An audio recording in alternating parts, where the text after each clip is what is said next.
Yesu ketugenda maaso kasoke tulengere kalangu anti ne tugambye jambwangu nnyo. Tulengera Jose ulala kuzanyira filimu nyingi nnyo. Ate no bagiyita Kojja Mpaata omugenyi. Naye no teyali mugenyi yali mugeyi. Tukyalengera kalangu katono nnyo. Nagambe tujikutuusa akasaawa yonna. Waliwo omugenyi gw'okyaza n'ojula okudduka mu nnyumba. Ononye weewogoma. Abalala Kojja Mpaata the Vista. Ebiseera ebisinga bagatusanyusa okulaba.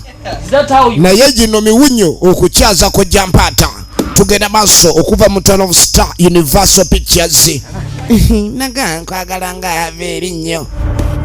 JVS Studios. Tugenda maaso n'akalangu katono nnyo. Ate nate Kojja Mpaata omugenyi yafuuka kojja. Nosomba abakazi abakulu. Sebo oleeta abakazi abalina nkumunya abalwadde abampi abawanvu ogwana obwenzi obugujjudde buli lunaku ekiwato kikubuguma. Kati lwaki atwogerera ekiwato? Bannange gwe Kojja alina n'emize gy'okulingiza abanaaba. Kati batandise omukolako. Saawa yonna olina okusasula. Omwana ono atandise okunemesa obugenyi bwange.